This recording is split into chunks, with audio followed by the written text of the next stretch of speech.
Wonderful world, but is it, ladies and gentlemen? Global philanthropy, that's my topic. And when you hear that song, it's a wonderful song, it's emotive, it connects you, it's lovely. But is the world really like that? Or do we need to add a question mark to the world? Do we say the wonderful world? Well, here in Canada, I have to tell you, I do think it is a wonderful world. And it's not bad in England either. But actually, if you go outside these wonderful countries, what is the rest of the world like? What does it really feel like? What's been happening in that world that's driving the importance of philanthropy? Why are we dedicating a whole evening to philanthropy? Well, I would start, when it comes to philanthropy, in the mind. And I would start with that wonderful thing of saying, do you see the glass half full? Do you see the glass half empty? Or do you actually see the glass as twice as big as it needs to be? Whichever way you look at it, it starts in the mind. And that's the power of philanthropy. It's about the mind. It's the mind that's actually going to tell us whether nowadays we can cope with what we're told is a flat earth. When Lieberman wrote The World is Flat over 10 years ago, everybody said, wow, what a great theory, what a great approach. But actually it's an interesting thing, isn't it? Because now we are in a flat world. We're in a very, very flat world. Because technology, economy, it's driving that flat world. That's the world we live in. But is that really flat in terms of equality? Do we really believe that? No. Because in a flat world, you have polarization. You have a polarization of the haves and the have-nots. We're in a world which is in meltdown in population, in climate, in economy. Look around you, read the papers. And you actually begin to think, therefore, why is it that philanthropy seems to be on the up? And thank God it is. Because you see, philanthropy isn't about giving. Philanthropy is actually about empowering people. You reach out to these emerging markets. People are now actually using the technology, and they're now saying philanthropy is for us. We can use philanthropy because actually we can't rely on the politicians. You might recognize the most powerful man in the world behind me. And even he says you can't rely on the politicians. Have you ever thought about society, ladies and gentlemen? Have you ever thought about society and the three sectors that we sometimes talk about?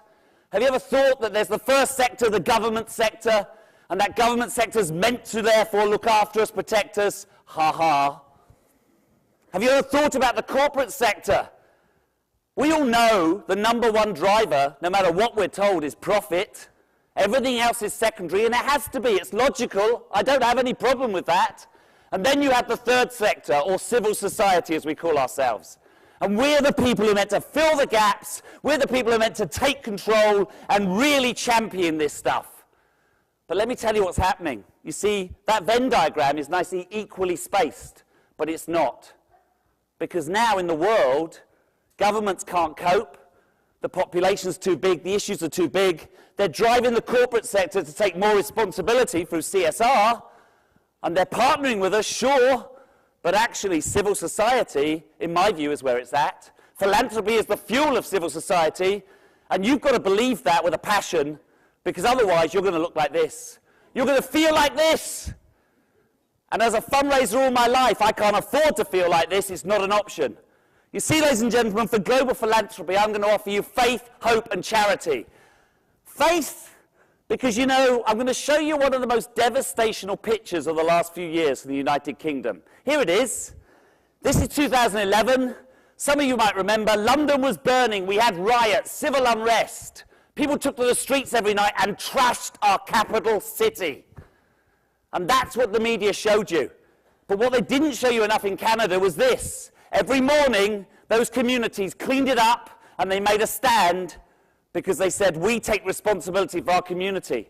I believe the best in people. That's the picture that I want to see because that gives me faith. Where do I get hope from? I get hope from people as well, but I get hope from emerging generations. I'm one of those very positive, glass half full. I believe in positive generations. I think the modern donor is being shaped now. And I believe it's cool to care. I love that term. It's cool to care. They're expressing their values. They take responsibility for community.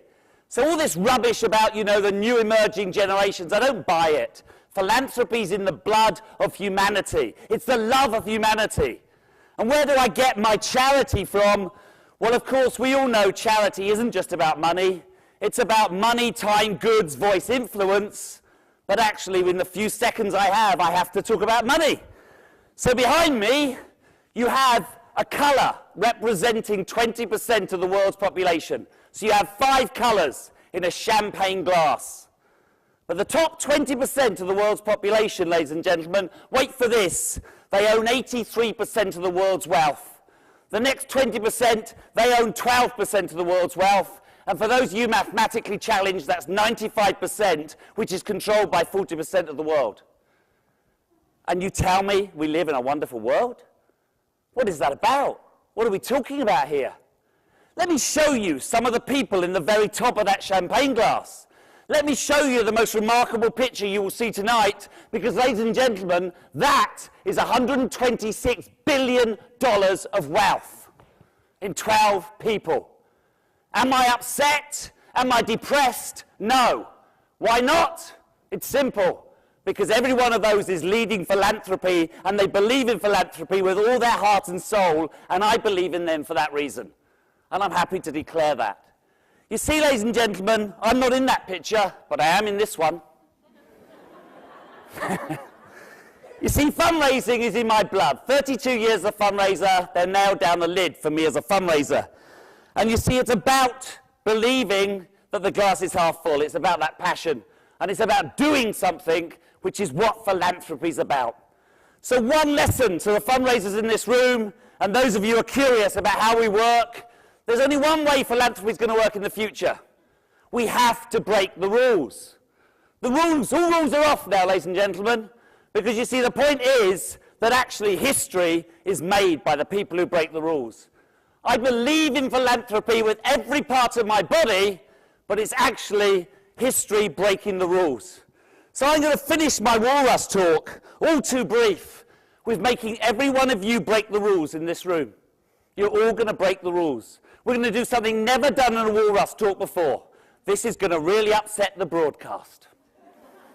You see, ladies and gentlemen, here it is. It's very, very simple. Watch the screen. It's a quiz. Here's the question. Rearrange the letters to spell out an important part of the human body, which is even more useful when erect. Are you ready?